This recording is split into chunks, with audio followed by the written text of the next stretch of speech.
Today, we're talking about authorities launching an investigation into actor Mathew Perry's death and how he came into possession of so much of the substance that inevitably took his life. Elon Musk Neuralink gets the green light to chip another volunteer, and a nature photographer sadly lost his life in a moose attack. All in this midweek episode of...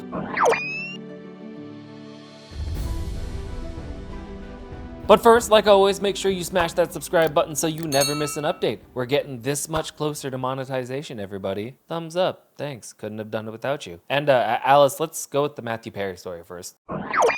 Authorities have launched an investigation into how Mathew Perry obtained the significant amount of ketamine that led to his death. Alright, so like Alice was saying, authorities are now digging into how Matt Perry obtained the massive dose of ketamine that killed the beloved actor. The Los Angeles Police Department has teamed up with the DEA and US Postal Inspectors to unravel the mystery surrounding the 54-year-old's untimely death. Their main concern is now finding out who was capable of supplying Perry with enough of the anesthetic to knock out a horse. The autopsy report released in December showed ketamine levels in Perry's system were through the roof, amounts typically only used for major surgeries. The overdose was ruled an accidental death with no foul play suspected. But that hasn't nor should it stop the investigators from trying to trace the drug's origins. Sources close to Perry say he was receiving ketamine therapy for depression and chronic pain, an off-label use of ketamine that's exploded in recent years as an alternative treatment. However, the medical examiner felt Perry's last documented infusion over a week before his death couldn't explain the staggering concentrations found in his system. At least two doctors were treating the start, his psychiatrist and an anesthesiologist serving as his primary physician. Perry's decades-long battle with addiction was no secret after numerous rehab stints over the years. Sadly, his tragic end mirrors some of the other high-profile celebs' overdoses that spark criminal probes into drug suppliers. Whether anyone will actually face charges for providing Perry's fatal dose remains to be seen, as the investigation is just beginning. But for fans still mourning the loss of our beloved Chandler Bing, it's a sad addition to an already heartbreaking story. The FDA has approved Neuralink to implant its brain chip in a second person, addressing issues encountered during the first test with Nolan Arbaugh. In a big step for Elon Musk's brain-computer interface company, the FDA has greenlit Neuralink to try its brain chip on a second person. This comes after they proposed solutions to problems that surfaced with the first ever human touch step, Nolan Arbaugh, and I think I got that right. The major fix would be implanting some of the hair-thin wires deeper into the brain's motor cortex, about 8 millimeters compared to the 3 to 5 millimeters for the initial patient. Turns out his brain shifted way more than expected post-surgery, causing many of the 64 threads to dislodge within a month. Dislodged in your brain.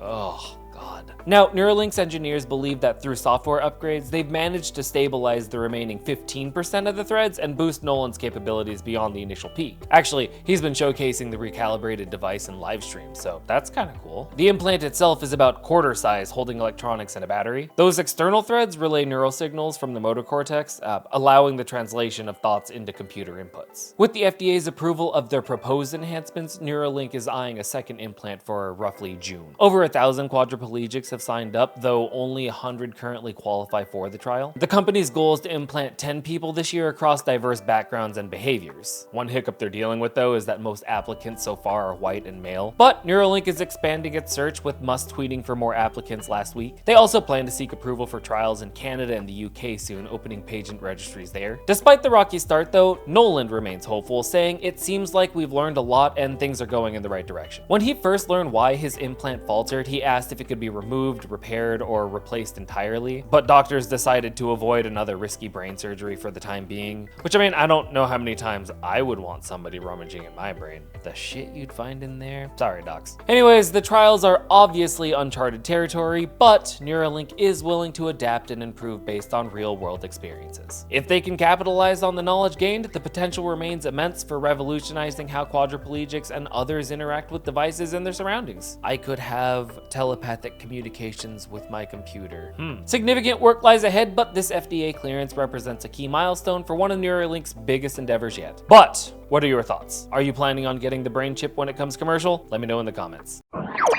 An Alaskan nature photographer was fatally attacked by an enraged moose trying to protect her newborn twin calves. While initially calls to put the moose down, the family wishes to leave the animal alone.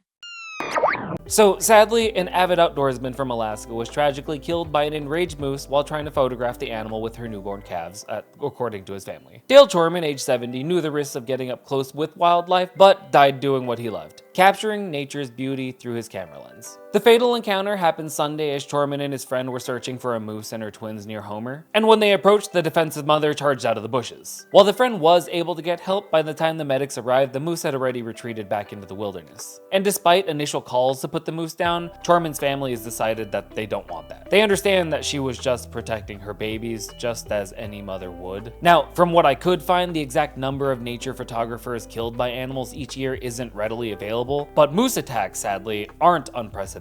On average, they're responsible for at least 6 to 10 human deaths worldwide each year from direct attacks or vehicular collisions. And that number can fluctuate based on factors like population density and human behavior around moose habitats. Exercising extreme caution is crucial in areas known to be home to these imposing animals. Such incidents are relatively rare, sure, but they do occur, so it's important to note that wildlife photography can be dangerous, as it often involves getting close to wild animals, which of course can be unpredictable. While a tragic loss, Tormund's loved ones at least take solace in knowing he died engaged in his passion of capturing Alaska's rugged and unspoiled beauty. And on that piece of nature is as beautiful as it is dangerous, I'm gonna call it. If you're one of the 10 to 20% of people that made it all the way to the end here, do me a solid and hit that like button, spread some news. And I'll catch you later. Actually, you know what? I have a work event coming up.